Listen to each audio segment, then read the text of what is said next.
예, 고문진보 9페이지 펴보이소. 9페이지. 9페이지 고문진보 해제 있죠. 해제. 요거 좀 읽어보셨습니까? 예? 못 봤습니까? 이거 좀 읽어보라고 내가 그랬는데 이게 중요합니다. 이거 이제 제가 고문진보라고 쓰고 밑에 뭡니까? 우장직실이죠. 우장직실. 고문진보를 해야 되는데 보통 사람들은 고문진보를 안 하고 우장직실을 하더라. 글자가 비슷하죠. 고자를 이렇게 쓰면 우자가 되죠.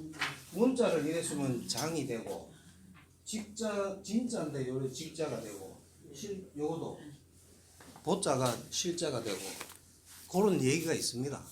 그 고문진보를 제대로 적어도 수백 번 읽어야 되는 책인데 대충 읽은 사람을 고문진보를 읽은 게 아니고 우장직실을 읽었다 이래 얘기합니다. 그래서 제가 한번 써봤습니다.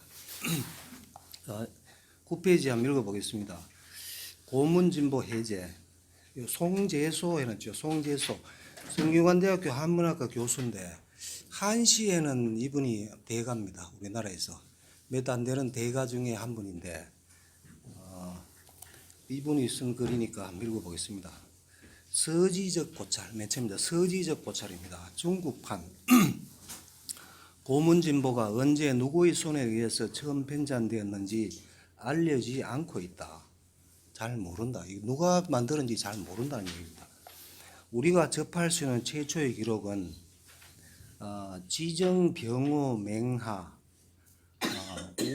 우강후학, 정본 사문서로 끝맺고 있는 고문진보서라는 글이다. 고문진보서에 요런 글이 있다. 여기 보면은 지정 연호겠지요. 병호는 맹하, 이건 맹하는 아시죠? 맹중계 해가지고 초는 초여름은 맹, 그 다음에 한여름은 중, 늦여름은 개, 맹중개 그렇죠. 맹중계 그겁니다. 이 글에 의하면 삼산의 임이정이란 분이 거리에서 이 책을 구하여 보고 좋지 못한 것은 바로잡고 번거로운 것은 끊어내고 간략한 것은 자상히 하여 재편집했다고 한다. 이는 임이정의 사후에 그의 제자인 서아무개가 정본에게, 정본 사람 이름입니다. 정본에게 서문을 청하여 간행한 것이다. 정본이 이 서문을 쓴 해가 지정병원 연인이 곧 원나라 순제 26년 1366년이다. 1366년에 맨 처음에 된 걸로 이제 이렇게 봅니다. 그러므로 최초의 고문진보는 그 이전 원나라 때의 어느 시기에 만들어진 듯하다. 이를 방본이라 한다. 그 이전에 그 방본, 방본이라 한다. 임의정과 정본에 대해서는 생애가 잘 알려져 있지 않다. 임의정이라는 사람하고 정본이라는 사람은 어떤 사람인지 구체적으로 안 알려 있습니다. 잘 모르는 사람입니다. 또 황견이 편찬했다는 고문진보가 있는데 이 또한 언제 간행되었는지 알 수 없다. 다만 이 책의 중간본인 중간고문진보 발에 홍치 15년 맹동 상한일에 상한 한자가 열을 한자죠. 상한이니까 한 달을 열흘씩 자르면은 요도 앞쪽에 1일부터 10일까지가 상한일이겠죠. 맹동 상한일에 청려제는 운중유 배당에서 쓰다.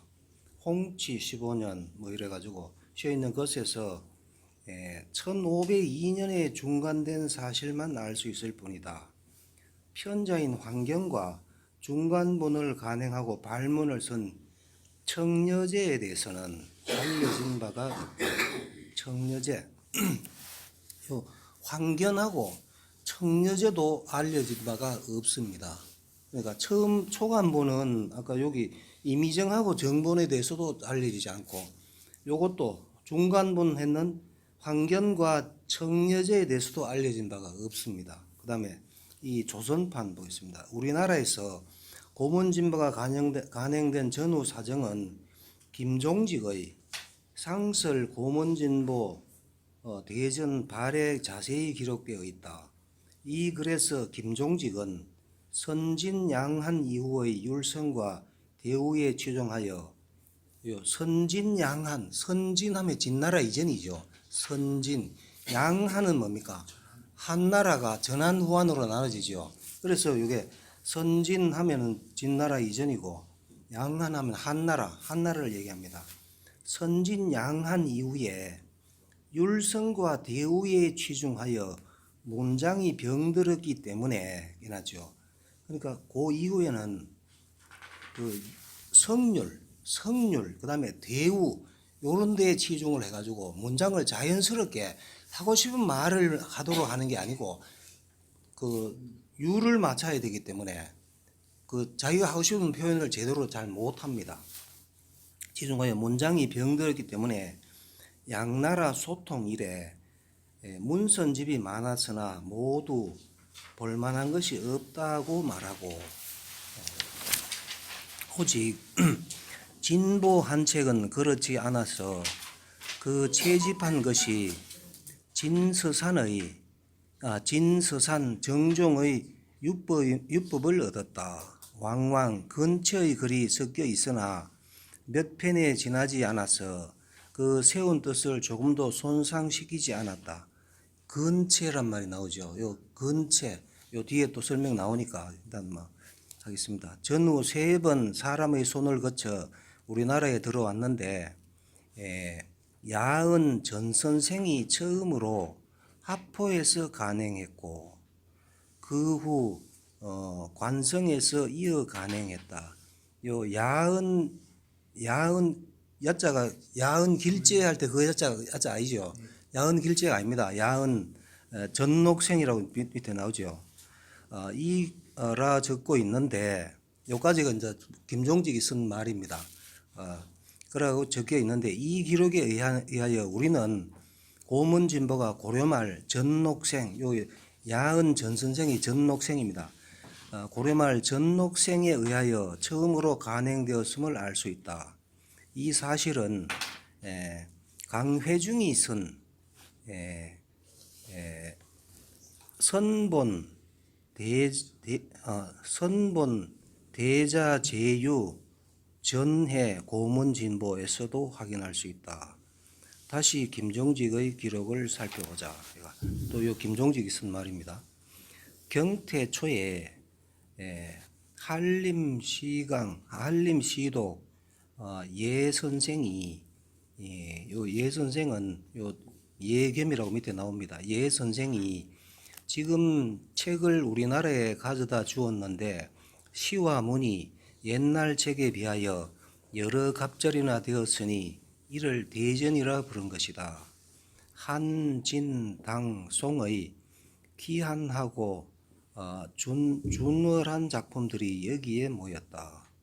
네 글자 여섯 글자로 대구를 맞추고 율성을 늘어놓은 작품은 비록 비단과 같이 수놓아 아로색이고 북소리처럼 호장하더라도 수록하지 않았다.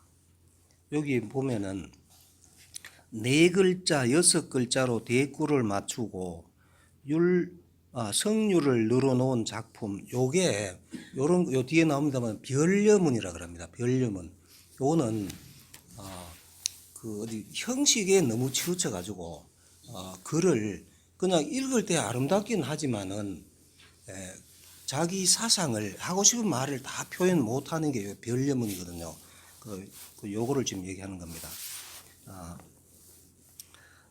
또 염계 관락의 성명지서를 첨가하여 요로 되어 있는데 요도 밑에 나오는데 염계는 주렴계죠.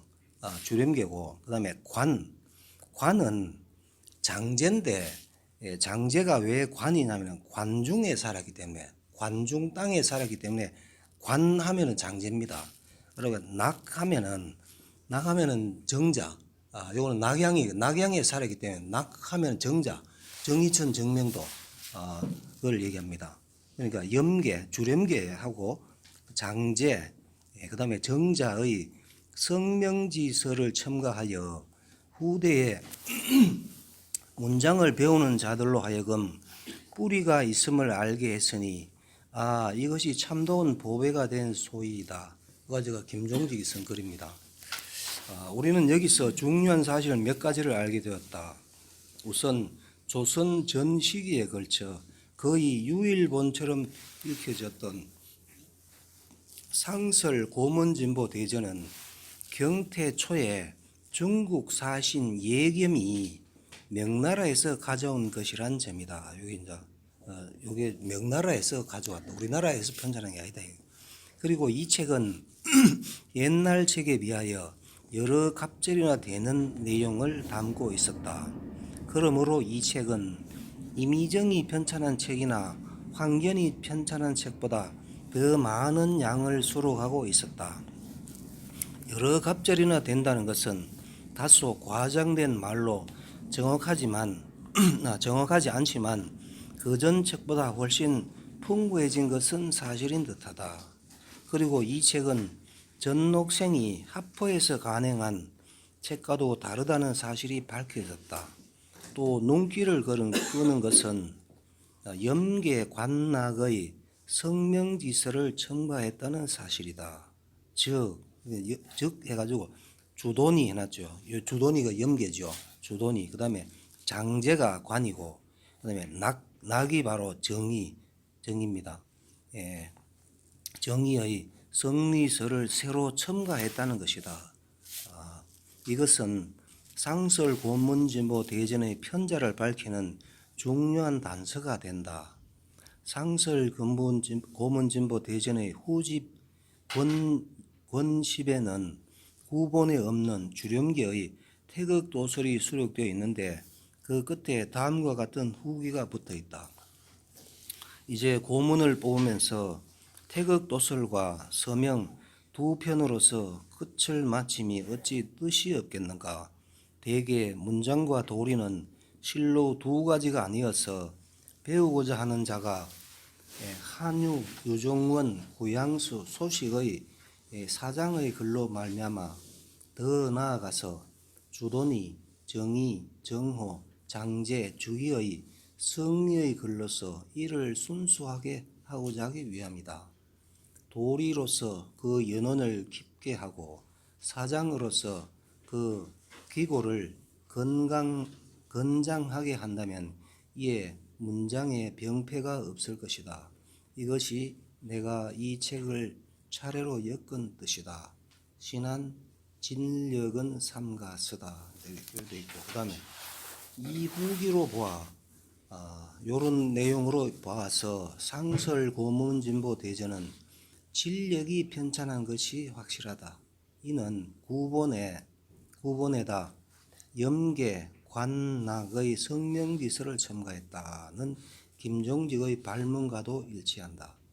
진력은 송말 원초의 학자로 진력이라는 사람, 우리나라에 지금 우리가 보고 있는 책이 바로 진력이 만드는 것 같다. 송말, 그다음에 원초의 학자로 자는 수옹, 호는 정자이며 만년에는 동고노인으로 불려졌다. 그는 송나라가 망하자 은거 생활을 했으며 주자의 학설을 신봉한 점으로 보아 그가 편찬한 상설 고문진보 대전에 성리서를 첨가한 것은 당연한 일이라 생각된다. 그다음에 김종직의 발문에 따르면 예겸이 가져온 이 상설 고문진보 대전은 금속 활자로 간행된 듯하다. 이것은 주조한 글자가 인쇄하자마자 무너져서 세상에 널리 반포되지 못했다는 기록을 보아 짐작할 수 있다. 그래서 이 서장과 오신창의 주선으로 당시 목사 유량과 판관 최영이 목판으로 이를 간행했는데 김종직이 1472년 성종 31년 이 목판본의 발문을 쓴 것이다. 이것이 오늘 우리가 보는 상설 고문전보 대전의 초관본이 아닌가 한다. 네, 그다음에 2번 편차와 내용 보겠습니다. 이 책은 전집과 후집으로 나뉘어 있다. 전집에는 시를, 후집에는 문을 수록하고 있는데 이 시는 근체시가 아닌 고시 위주로 선별했고 문은 육조시대에 유행했던 변문이 아닌 이른바 고문 위주로 선별하여 수록했다. 이러한 편찬 의도는 환견본에 붙인 청려제의 발문에 잘 드러나 있다. 여기 보면은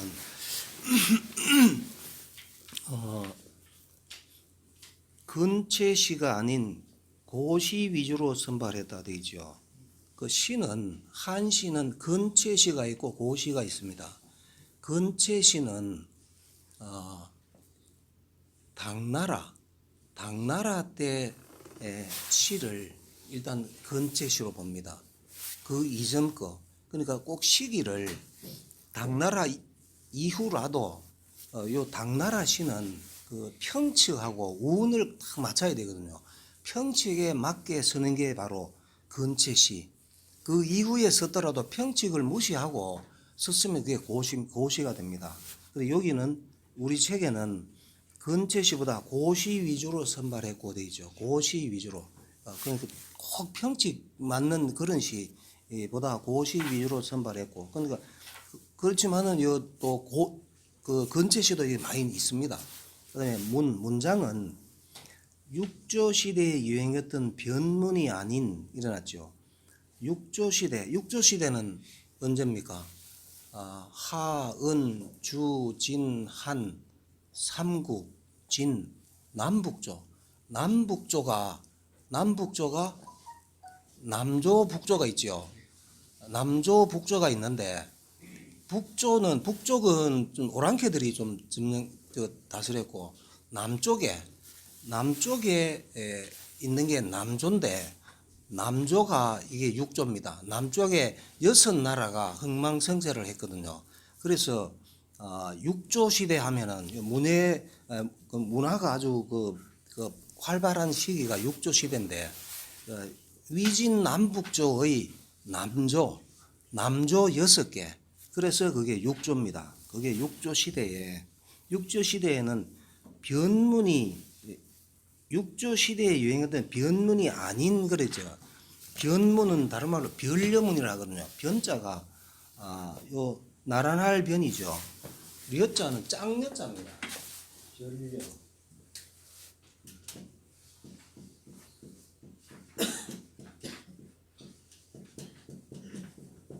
짱려자 변려문 나란히 짝한다 이런 뜻이죠. 변려문은 나란히 짝한다는데 뭐가 나란히 짝하느냐? 아까 요 앞에서 나왔었죠. 넉자 6자. 넉자 계속 넉자씩 계속 이래 나란히 짝하는 그게 바로 변려문입니다. 혹은 변문이라도 하고 아니면 6자 같으면 6자를 계속 이어가지고 앞에 6자시고 뒤에도 6자 계속 6자씩 탁탁 맞춰가는 거 그게 바로 변려문인데 그게 육조시대에 유행했던 변문이 아닌 이른바 고문 위주로 선발하여 수록했다. 그 변려문은 그 좀 문장이 아름답긴 하지만은 그 자기 하고 싶은 표현을 다 못한다 그랬죠. 그다음에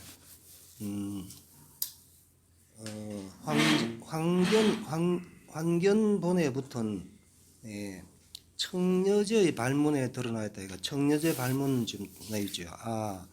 3대 이전의 글은 더 이상 보탤 것이 없도다. 3대는 하은주죠. 3대 이전의 글은 더 이상 보탤 것이 없다. 그 문장이 좋다 이런 얘기죠. 이 책에 실린 글들도 고문의 예로 부를 수 있는 것은 옛날과 떨어진 것이 멀지 않아서 고인의 법칙이 아직도 남아있기 때문이다.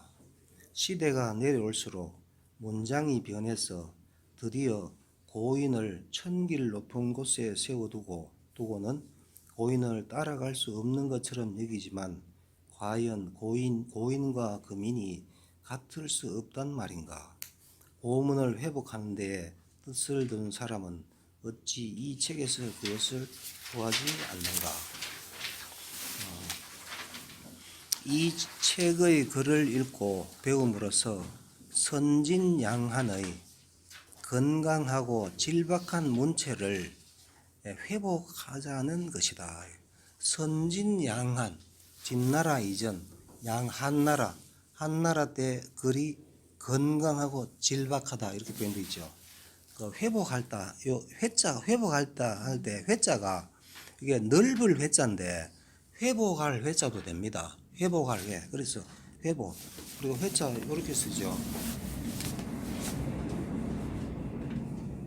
이거하고 같은 것입니다.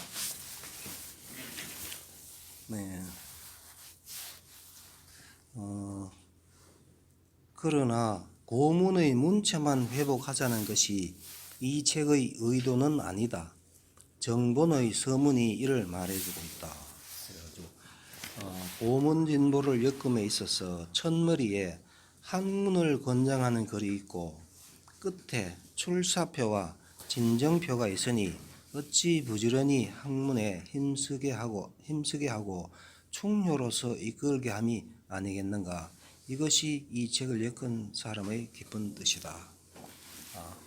부지런히 학문에 힘써서 나라에 충성하고 부모에 효도하는 인간을 만들기 위하여 고문진보를 만들었다는 것이다. 상설 고문진보 대전도 이전의 책들보다 훨씬 많은 양의 글들을 쓰고 있지만 그 근본 취지는 방본이나 황견본과 대동소이하다. 상설 고문진보 대전에는 전집에 시 243수. 근데 243수 돼 있는데 나 아무리 세어봐도 242수더라고요. 한번 세어보십시오. 내가 세어보는 게 242인데 여기는 하여튼 전집에 시가 243수, 후집에 문장이 130편이 수록되어 있다. 이 130편의 문에는 한유의 글이 30편, 소식의 글이 16편, 유정원의 글이 10편, 구양수의 글이 9편, 소순의 글이 8편 실려 있어서 역시 당송 고문가의 문장이 반 이상을 차지하고 있다. 이 번역본의 대본이 된 전집의 체제를 살펴보기로 한다. 전집의 시는 시체별로 분류해 놓고 있다. 이래가지고 1권, 쭉 보면 1권은 권학문 오원고풍 단편, 2권은 오원고풍 단편, 뭐 이렇게 쭉 있죠. 오원 하면 글자가 5개씩 되어 있다 이 말이죠. 단편, 장편은 뭐 그렇고. 그 다음에 7원, 5원 나오고, 그 다음에 7원 나오고, 그 다음에 7권부터는 장단구, 그 다음에 8권에는 가류, 그 다음에 10권, 11권은 행류, 12권에는 음류, 인류, 공류, 사류, 이래 되어 있습니다. 일상과 같은 체제로 전집에는 65명의 시 243수를 수록하고 있다. 243수로 되어 있습니까? 그 책에도 그대로 되어 있죠. 왜 243수인지 모르겠습니다. 그 다음에 작가별로는 200이 44수로 가장 많고, 그 다음 두보가 42수, 소식이 18수, 한유가 14수, 백거이가 8수의 순이다. 시 역시 당송의 작품이 반 이상을 차지하고 도연명의 시가 16수 수록되어 있으며 악부, 고시 등 무명시의 시도 7수 수록되어 있다. 1권에 실린 8수의 권학문은 반문 반시의 성격을 띠고 있는데 이 책의 첫머리에 수록함으로써 배우는 자의 자세를 바로잡기 위한 것으로 보인다. 맨 처음에 권학문해가 나오거든요. 권학문은 반문 반시라 되어 있죠. 시인 것 같기도 하고 문장인 것 같기도 하고 그렇습니다. 요거는 권학문 8개 그거는 시가 일단 시는 아니다. 반시 반물이다.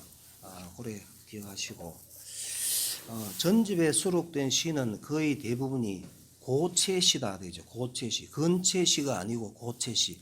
딱 그 평칙에 맞게 쓰는 게 그게 근체시인데 평칙을 조금 무시하는 거 그게 고체시입니다. 근체시라고 할 만한 시가 없는 것은 아니지만 근체시도 제법 있습니다. 고풍의 범주에 들만한 작품들이다. 그렇지만 그것도 고풍의 범주에 들만한 것은 싫었다. 근체시라도.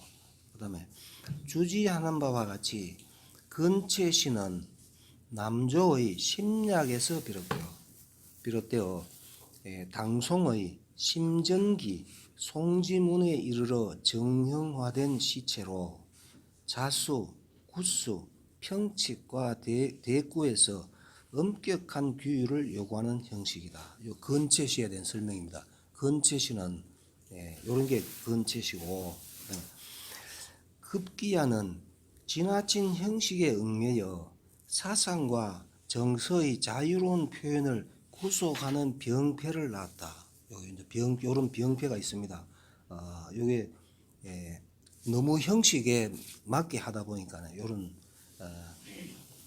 사상과 정서의 자유로운 표현을 구속하는 병폐를 낳기도 했다. 이것은 산문에서의 변문의 폐단과 흡사한 현상이다.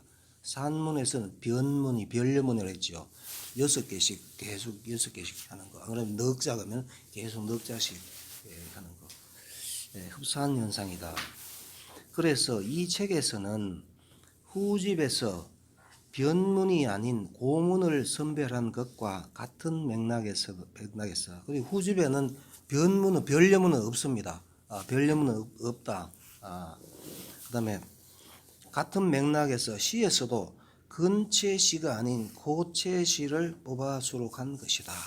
되고 그다음에 대부분의 시에는 시제 다음에 일종의 소서에 해당하는 해제가 붙어 있고 인명, 지명이나 어려운 구절에는 자세한 주가 달려 있어서 시의 이해를 돕고 있다.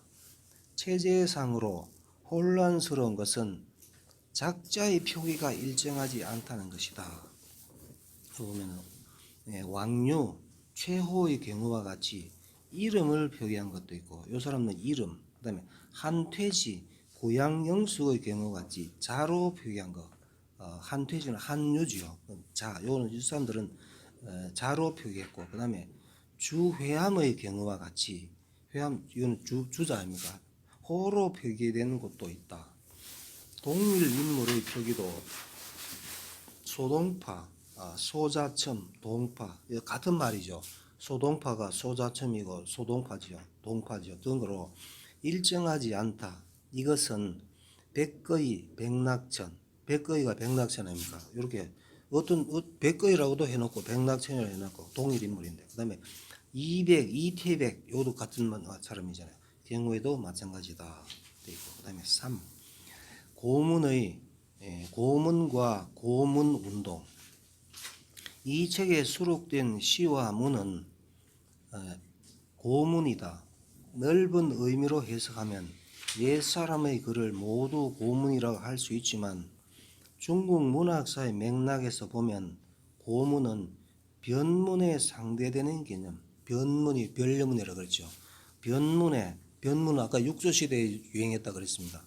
변문에 상대되는 개념으로 사용되었다.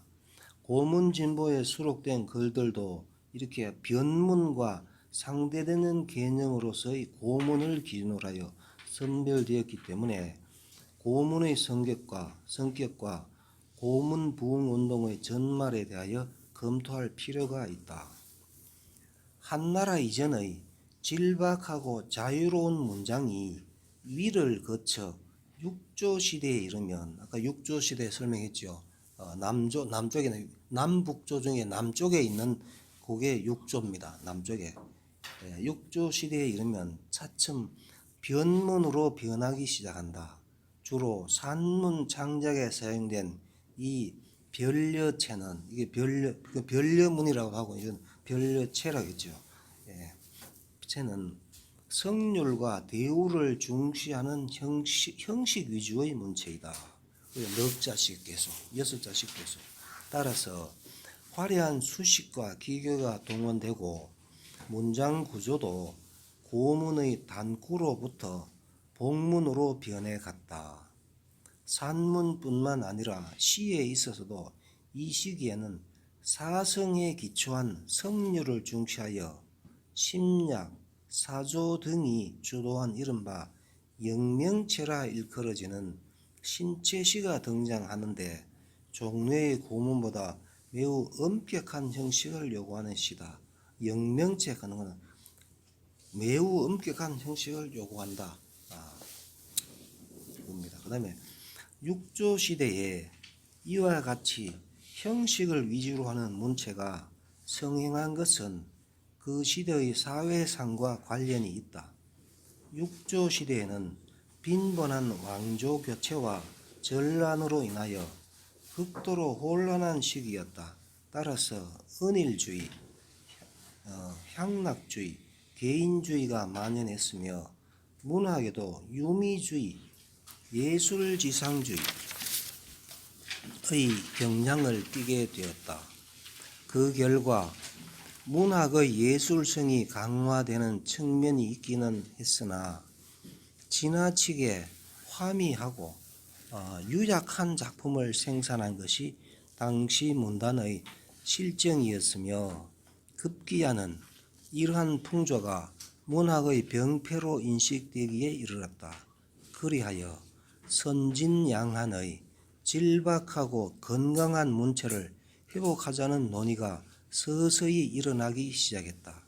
이미 양나라 간문제가 부화한 문장의 병폐를 지적한 바 있고 수나라 문제는 공사문서에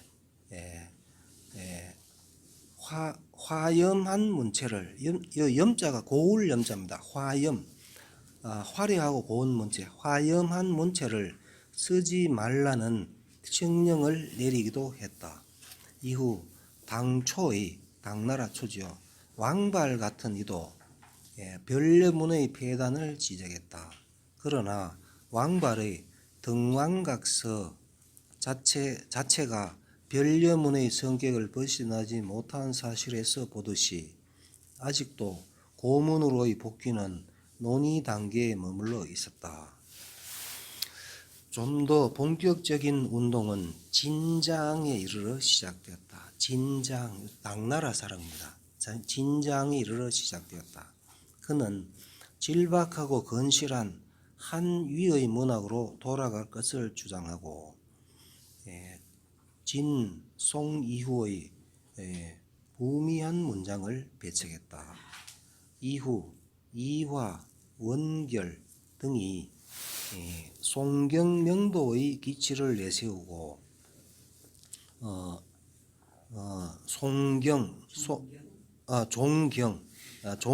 경을 종주로 삼고 명도, 도를 밝힌다. 그런 뜻이겠죠. 종경명도의 기치를 내세우고 변문과 다른 산채로 글을 써서 고문운동의 선구가 되었다. 그런데 이들이 송경명도를 표방한 데서 알 수 있듯이 고문운동은 단순히 문체만 기획하려는 것이 아니었다.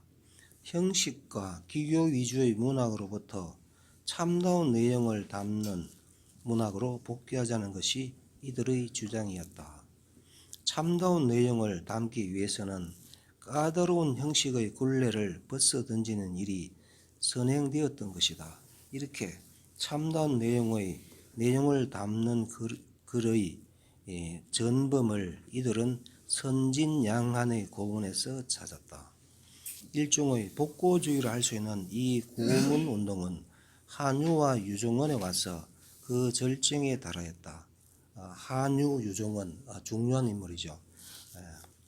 한유는 철저히 내용 위주의 이론을 전개했다. 그는 내가 고문의 뜻을 두는 것은 그 문사가 좋기 때문만이 아니라 그 도를 좋아하기 때문이다. 여기 답 이수제서에서 그래 놨죠. 하여 문보다 도를 우위에 놓았다. 그가 말하는 도는 육아의 도이다. 그는 요순으로부터 공자를 거쳐 이어온 도가 맹자가 죽은 후에 끊어졌다고 보고 자신이 그 끊어진 도를 다시 잇겠다고 했다. 한유가 이렇게 했지요. 근데 주자는 뭐라고 얘기했습니까?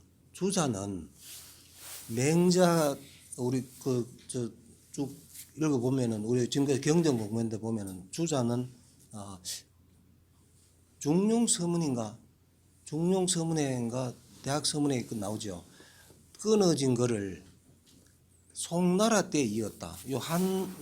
한유는 빼버립니다. 주자는 한나라는 빼버리는데 이 한유는 맹자 이후에 끊어진 거를 자기가 이었다. 이래 생각하는데 주자는 그도 송나라 때 와서 그 주자학 그러니까 성리학이 정정으로 이은 거다. 그래 했는데 여기는 이제 한유는 이제 자기가 이었다.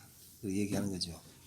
그는 고문을 학습하는 방법과 요령을 묻는 이익에게 답한 편지에서 자신의 학습 과정을 설명하며 이렇게 말했다.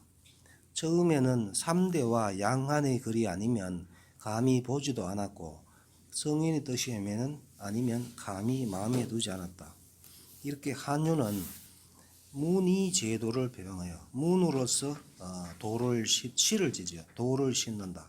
문으로서 문장에 도를 싣는다. 이게 문이 제도죠. 표방하여 문의 제도적 기능을 강조함으로써 문장의 도를 싣는 기능을 강조함으로써 육아의 문학을 확립시켰다. 이어 유종원도 한유의 고문 운동을 적극 지지하여 이를 계승 발전시켰다. 한유와 유종원의 고문 운동은 한유의 제자인 이고 황보식 그다음에 이한 등에 의해서 계승되었으나 만당 이후 5대를 거쳐 송추에 이르는 시기에는 변문이 다시 번성했다. 그러다가 송나라의 구양수도 중요한 사람이죠. 요 당나라 때 여기 한유가 있으면 여기 송나라 때는 구양수입니다. 구양수가 다시 고문 운동을 일으켰다.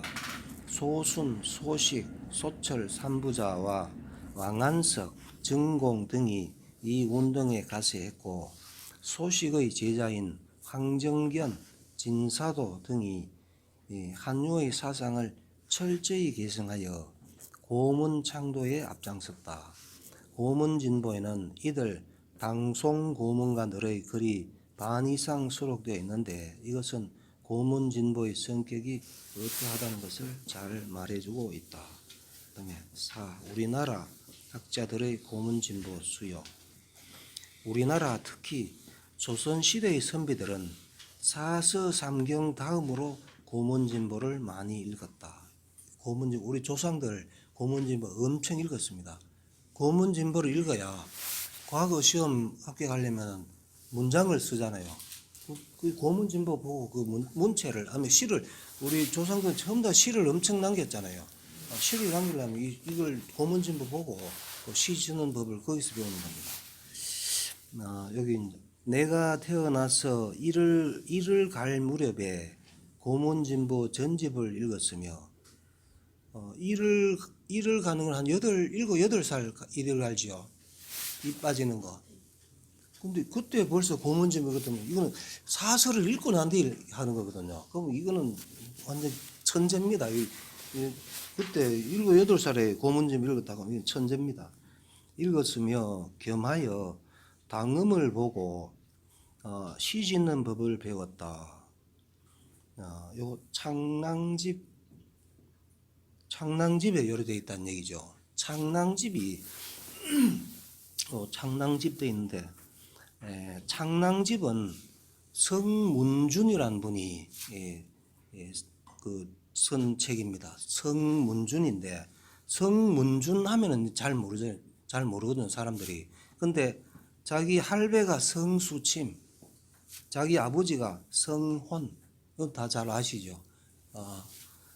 할배가 성수침이고 아버지가 성혼, 그 아들 성문준이가 요 창랑집을 만들었거든요. 그러니까 천재니까 요 성문준도 일곱 여덟 살 때 이빨 갈 때 벌써 고문진보를 읽었는 모양입니다. 라는 등의 글을 수없이 볼 수 있는데 이런 글이 많다 이거죠. 이는 어렸을 때부터 고문진보를 골똘히 읽었다는 사실을 말해준다.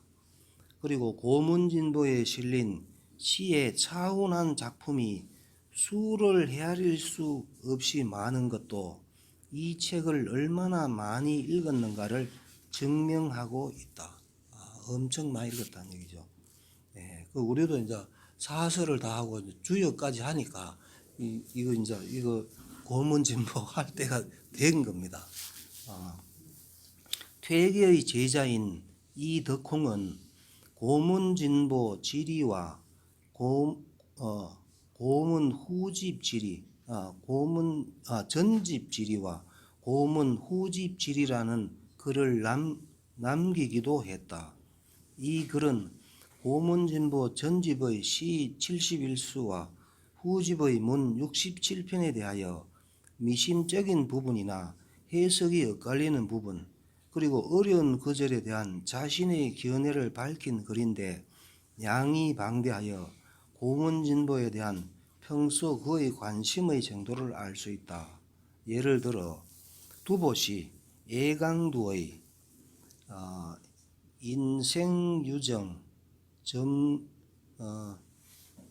누저먹 강수강화 기종극에 대하여 애강도 있죠. 애강도 커넥션은 우리 책에 있습니다. 209페이지에 있습니다. 209페이지 그냥 209페이지 적어놓고 나중에 보시면 됩니다. 애강도 편에 여기 저 맨 밑에서 네 번째 줄 보면은 인생유정 애강도 209페이지 맨 밑에서 네 번째 있죠. 인생유정 누저머 인생의 정이 있어 인생은 정이 있어 눈물이 가슴을 적시니 강물과 광꽃 어찌 끝내 다음이 있겠는가. 요건 애강도 중에서 이게 제일 잘된 부분입니다. 요거에 대하여 감시화철로 한별 조경심 두보의 시 춘망의 일절의 부류와 같은 것이다. 요 감시화철로 요것도 아주 유명한 시인데 애석하게도 우리 책에 없어도 고문진보에는 없고 당시 300소에는 있습니다. 요 두보 시 중에 아주 그 유명한 시 중에 하나가 이 춘망인데 이거 한번 보면은 감시화철로 감시 시절을 느껴 화철로 이때 화가 동사가 되어야 됩니다. 꽃을 보아도 철로 헛버리다 눈물을 헛버린다.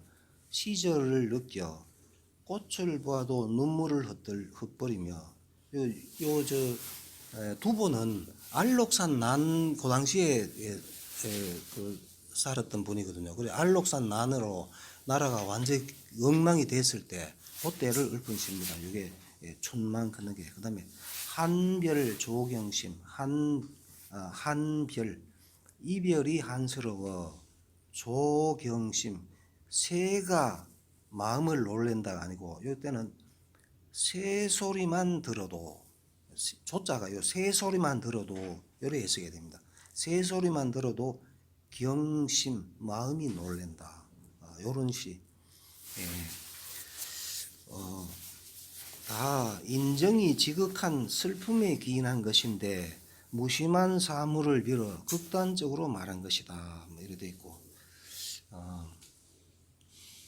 그다음에 김융의 무람집에도 김융은 퇴계 제자입니다. 퇴계 제자 중에 김융이란 분인데 김융의 무람집에도 고문진보 전집 강록에 이와 비슷한 내용이 수록되어 있다. 그다음에 김시습은 고문진보 책을 구하고 나서 득고문진보라는 시를 지어 그 기쁨을 나타내고 있다. 세상에서 옥구슬을 부질없이 다투지만 써버리면 끝내는 하나도 남지 않아.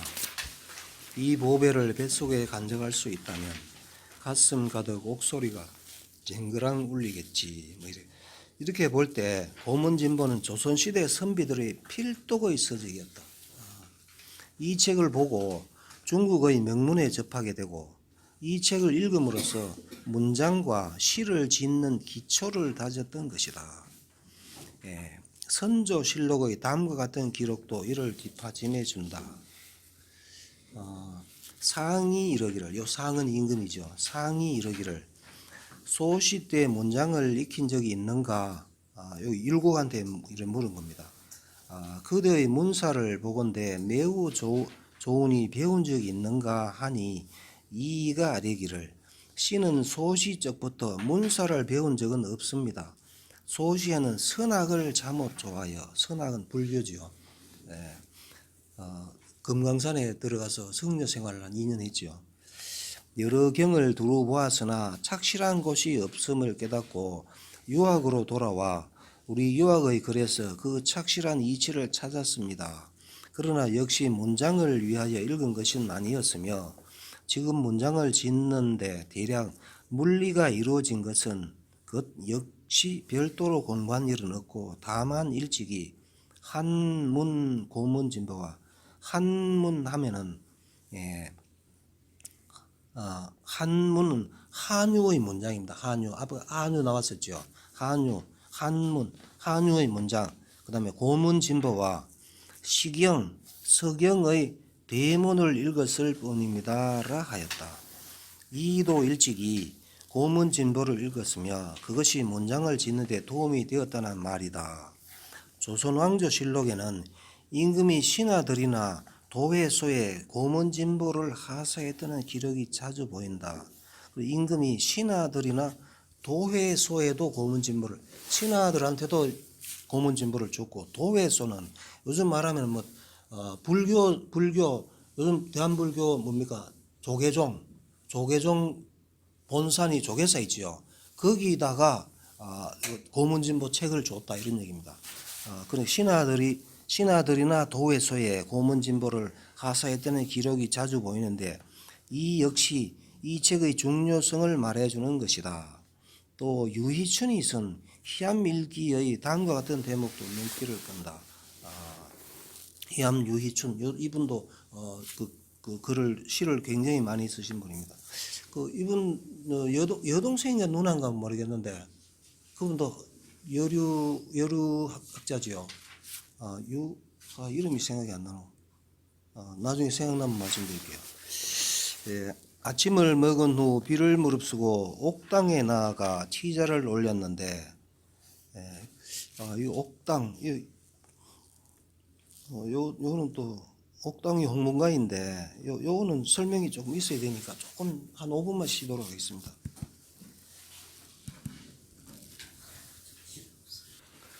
예, 여기 옥당이 나오는데 옥당이 홍문관이거든요. 예, 홍문관. 아까 성균관이라 했습니까? 예, 홍문관. 예, 홍문관인데 조선시대 3사가 있지요. 예, 사헌부 사가는 홍문관. 그 중에서 특히 홍문관 여기를 거쳐야 정승 판사를 합니다. 판사 정승하는 사람들은 다 이거 홍문관을 거쳐야 됩니다. 그 이조 전랑 때문에 저 동인성이 갈라진 거 아시잖아요. 이조 전랑이 요 3사에 추천권이 있거든요. 3사 요 가장 요직 홍문관 사가는 사헌부 요직에 그 추천권이 있는 거거든요. 그래서 요 요 홍문관이 그 아주 그 요직 중에서 뭐 실권은 없어요. 실권은 없고 뭐 서적 관리 뭐 이런 거 그러면 그 왕의 자문에 응하는 그런 일을 하는 게 홍문관입니다. 그래 하여튼 정승판서가 되는 필수 코스가 이거 옥당 홍문관입니다.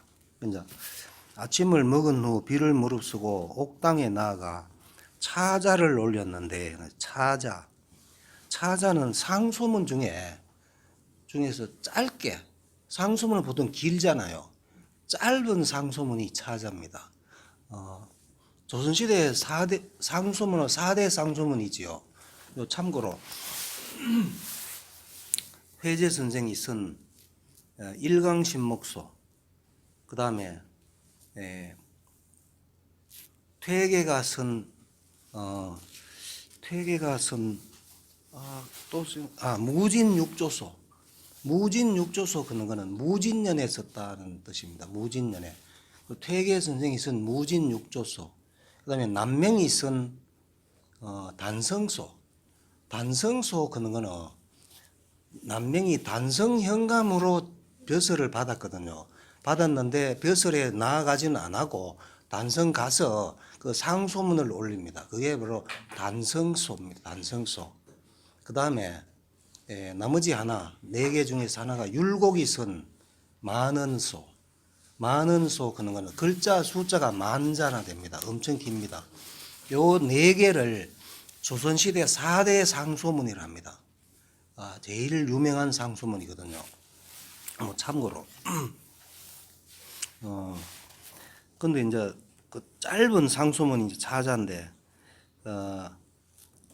그 홍문관에 옥당에 나가지고 차자를 올렸는데 정자 김응남이 지은 글이 심히 절실하고 고닫다. 이런데 정자 그는 거는 홍문관에 벼슬 이름인데 맨 말단 정구품 벼슬 이름이 정자입니다.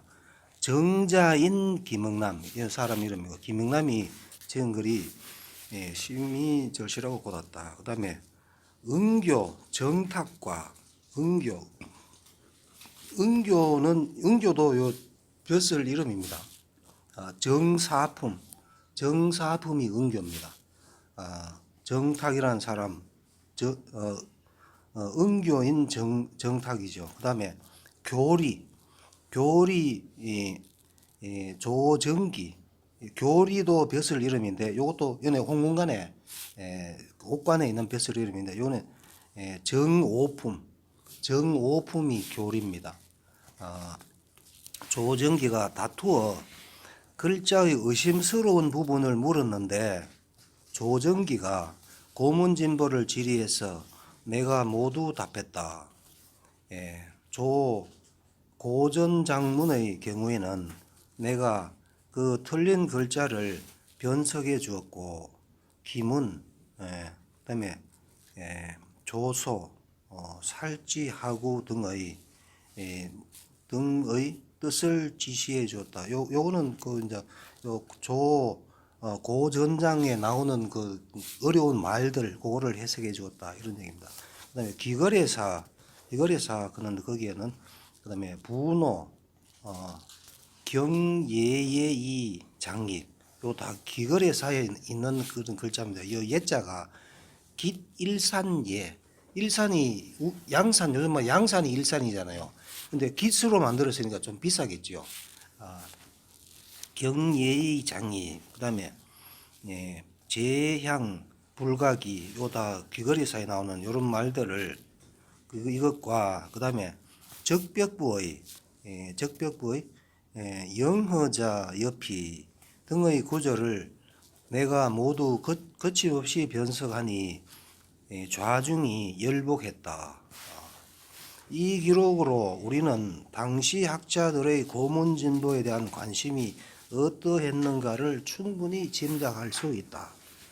옥당의 관리들이 고문진보의 의심스러운 구절에 대하여 서로 토론을 할 정도로 이 책은 널리 읽혀졌고 또 그만큼 중요한 책으로 인식되었다. 그러나 조선시대 학자들이 모두 고문 진보를 중시한 것은 아니었다. 퇴계는 전집에 실려 있는 진종 황제 권학문을 못마땅하게 여겨서 제자들에게 이 글을 읽지 말라고 말했는데, 이는 집을 부유하게 하려 좋은 밭 살 필요 없으니 책 속에 저절로 천정의 곡식이 있다네. 거처를 편안히 하려 높은 집 지을 필요 없으니 책 속에 저절로 황금의 집이 있다고. 요 시는 요 바로 뒤에 나옵니다. 로 시작되는 권학문의 내용이 부귀와 공명으로 학자들을 유인한다고 생각했기 때문이다. 순수한 마음으로 글을 읽어야지 어떤 대가를 전제해서는 안 된다는 것인데, 정사신도 같은 취지의 글을 남긴 바 있다. 유희춘은 고문진보에 옥석이 섞여 있는 것이 한스럽다고 말하고 그 예로 백거의 장안가를 들고 있다.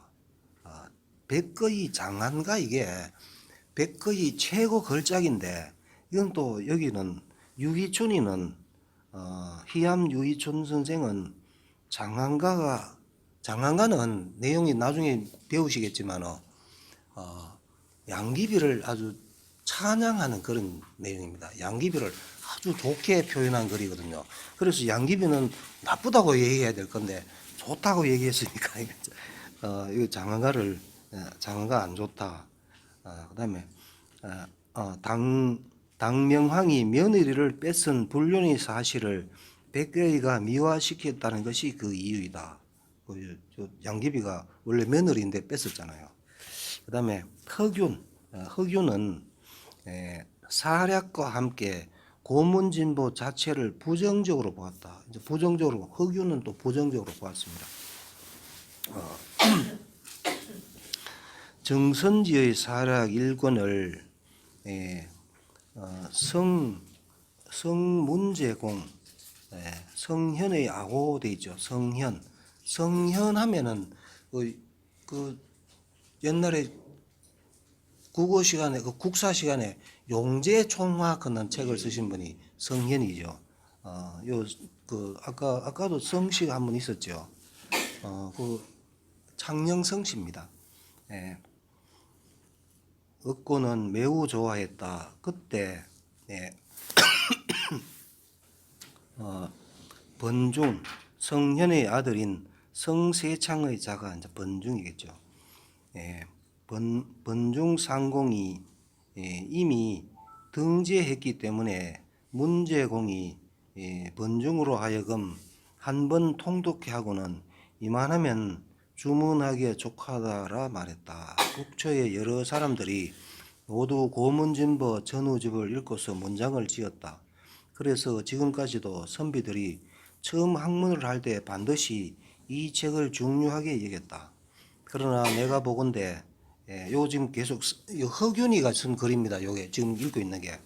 내가 보건대 사략은 전사를 통독한 자가 요점을 잡아서 본 다음 잊지 않고 기록한 것이며, 고문진보는 한 사람이 우연히 뽑은 것이어서 그 버리고 취한 기준은 알 수 없으니 읽지 않더라도 될 것이다.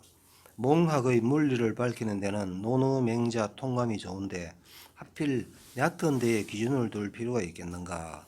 오늘 이제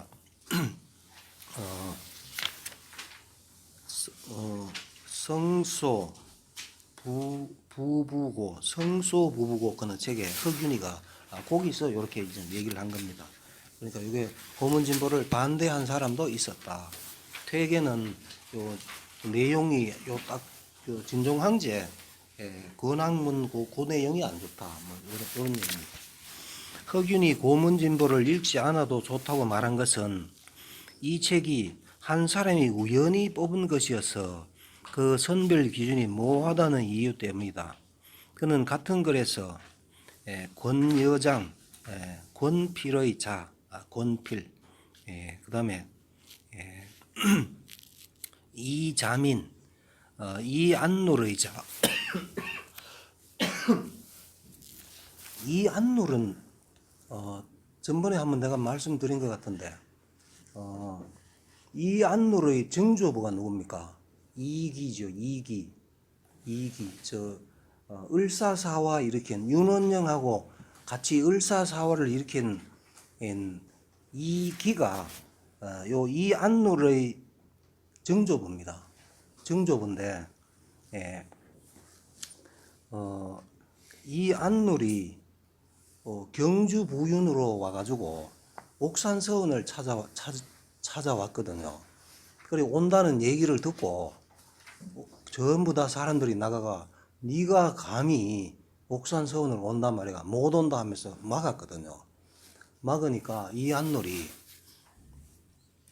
신발을 벗고 무릎을 꿇고 용서해 주신다면 내가 옥산서원에 노비도 하겠습니다. 이렇게 빌었거든요.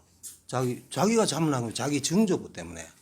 그래가지고 용서를 해줬다. 그래서 뭐 사이가 좋아졌다. 그런 얘기 있는데 하여튼 이 안놀입니다. 이 안놀도 호가 동학인데 한시를 아마 조선시대 그 한시를 제일 많이 쓰신 분으로 내가 알고 있는데 그거 확실하게 모르겠습니다. 하여튼 그런 분. 모두 고문진보를 읽지 않았는데도 그 시가 저절로 좋다고 하여 고문진보에 대하여 강한 거부감을 나타내고 있다. 허균이 이 책을 부정적으로 본 것은 그의 개인적인 취향이나 문학적 성향과 관련되어 있기 때문에 별도 연구가 필요한 사항이다. 따라서 여기서 섣불리 논의할 수는 없는 일이다. 고문진보는 몇몇 사람들의 부정적인 평가에도 불구하고 많은 사람들에 의하여 계속 읽혔고 지금도 넓은 독자층을 확보하고 있다. 우리는 이 책을 읽음으로써 중국 고대 명문의 진수에 접할 수 있다. 또한 이 책을 통하여 학문을 성숙시킨 선인들의 사상을 이해하기 위해서도 고문진보를 읽을 필요가 있다고 하겠다.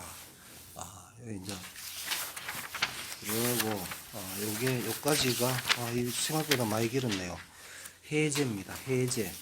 그 다음에 넘겨 보시면은 목차 한번 보겠습니다. 목차. 고문진보 전집 1권 권학문 있고 그 다음에 오원고풍 단편 있고 그 다음에 25페이지 전집 2권에는